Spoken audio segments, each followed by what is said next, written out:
Macha Merel, bonjour. Bonjour. Merci de nous retrouver dans le studio de France Soir. C'est tout à fait nouveau ici, hein. Je ne connaissais pas, c'est superbe. Ouais.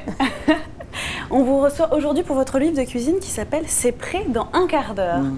Alors, est-ce que vous pouvez nous parler un petit peu de ce livre ? Je suis très fière de ce livre parce que je pense que je fais une bonne action. Je pense que la grande question qui se pose à toutes les femmes, et pas qu'aux femmes, c'est le temps. On n'a pas le temps de faire la cuisine.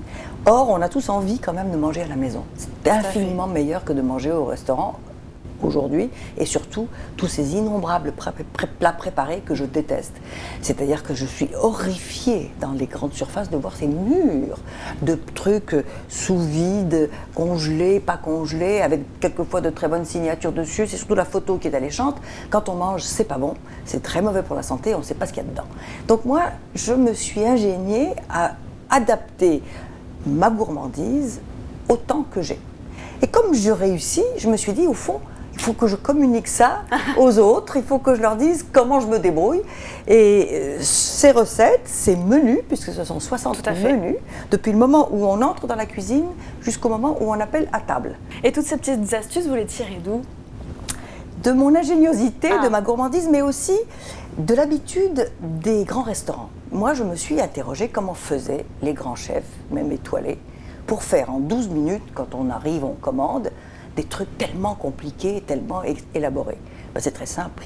Ils ont des astuces, ils ont des pré-préparations. C'est-à-dire que dans leur gazinière ou dans leur piano, il y a des petits tiroirs et des choses qui sont déjà préparées. Alors, c'est préparé par les marmitons. Nous, on peut faire nous-mêmes, mais moi, je prépare d'avance. Par exemple, pour avoir un dessert qui ne soit pas un dessert bateau ou le truc qu'on achète. Je fais mes propres tartes avec de la pâte à tarte que je congèle. C'est-à-dire que le jour où je me mets à faire de la pâte à tarte, c'est un peu long, c'est un peu chiant, j'en fais 4 ou 5. Je les mets directement dans le moule avec un papier dessus, un papier film, et je les congèle. Et quand j'ai besoin de faire une tarte, hop, je sors ça, je le mets congelé dans le four. 10 minutes après, c'est prêt, c'est-à-dire que ça cuit pendant qu'on dîne, pendant qu'on déjeune. Et c'est des petits trucs, mais il fallait y penser, et je pense que j'ai réuni toutes ces astuces qui vont être très utiles. C'est quoi votre petit péché mignon dans la cuisine ? Plutôt sucré ou plutôt salé déjà ? Je suis plutôt salée, mais j'avoue que j'aime justement, j'allais vous dire, le mélange entre le sucré et le salé. Je trouve qu'il y a des choses très heureuses. Alors, l'influence asiatique nous a beaucoup inspirés. Depuis quelque temps, on fait beaucoup d'alliages entre le sucré et le salé. Mais moi, depuis mon enfance, je suis née au Maroc. Et au Maroc, on faisait des tagines aux pruneaux, avec toutes sortes de fruits, aux coings, aux pommes. Et j'aime beaucoup cet alliage de sucre et salé, c'est-à-dire que je prétends qu'on n'a besoin que d'un seul plat, un plat unique qui contient tout. Que le dessert, c'est un peu superfétatoire. Et on se rend compte aussi dans le livre que finalement, si on mange bien, on n'a pas besoin de faire des régimes à répétition parce que finalement, on a l'impression qu'on se goinfre et qu'en fait, un plat unique, un bon plat qui contient de tout, on est équilibré et finalement, les femmes, on n'a plus besoin à l'approche de l'été de faire nos régimes drastiques. Absolument. Bon, ça ne veut pas dire qu'il faut être éternellement au régime, mais la bonne nourriture, quand elle est bien conçue, elle est saine en soi. D'ailleurs, c'est ce que prétendent les grands chefs dans les restaurants. Ils disent que la grande cuisine est toujours un peu diététique. C'est pas tout à fait vrai parce que quand même, ils y vont sur le beurre, etc. Et qu'il y a beaucoup de choses que... Moi, je suis très amie avec Michel Guérard. Vous savez qu'il y a ce restaurant de diététique dans les Landes. Et il dit que c'est très compliqué de faire la cuisine quand on enlève les corps gras, par exemple. Lui, il fait des choses avec du vinaigre, avec des jus de citron, et même des choses cuites dans du vinaigre pour éviter justement le beurre et l'huile. Mais je pense que dans la nouvelle cuisine, qui est une cuisine rapide, justement, on ne met pas beaucoup de corps gras. On les met après. Par exemple, les trucs que je fais en papillote, dans le poisson au papillote, c'est absolument sublime. Il n'y a rien, il y a un petit jus de citron, un petit filet d'huile d'olive et c'est tout.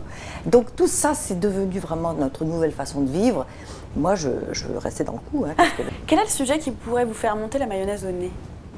Un sujet ? Oui, Oui, il y en a plus d'un alors, ça c'est beaucoup. Moi, je suis très étonnée par...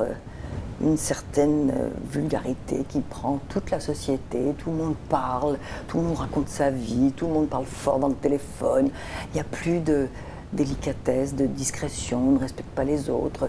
Je regarde tout ça avec étonnement. J'ai cessé de me choquer parce que c'est tellement général que maintenant je ne peux pas être choquée, mais ça continue quand même à me déplaire. Et vous avez un compagnon en ce moment? Oui. Très secret, parce que comme jusqu'à présent, quand j'en parlais, ça n'a pas porté bonheur, alors maintenant je l'avoue que je me tais. D'accord. Est-ce qu'il y a des choses qui vous ont laissé amères dans la vie?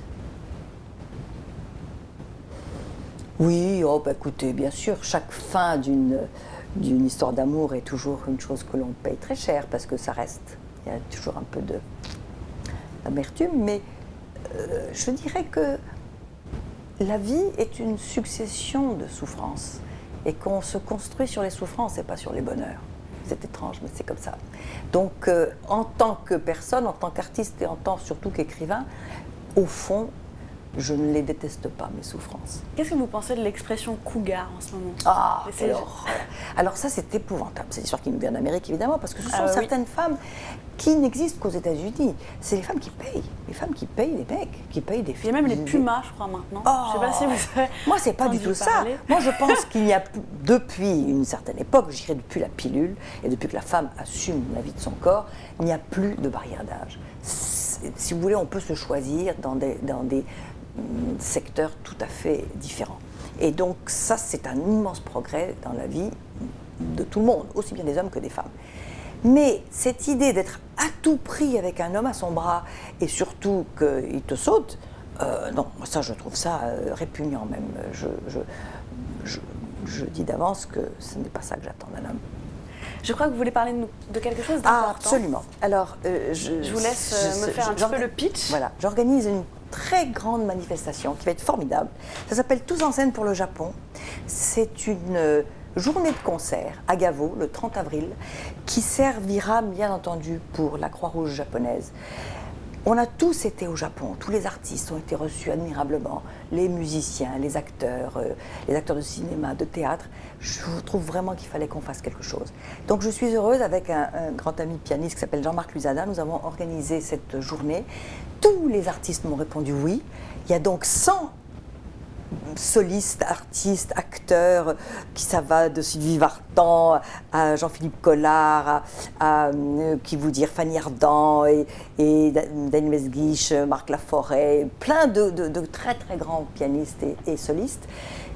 Donc un marathon de musique, les places sont à 25 €, donc tout le monde peut y aller, et c'est le samedi 30 avril. Venez nombreux, c'est pour le Japon. Merci beaucoup, Macha Merritt, d'être venue dans Merci, ce François. À très bientôt. Bientôt. Au revoir.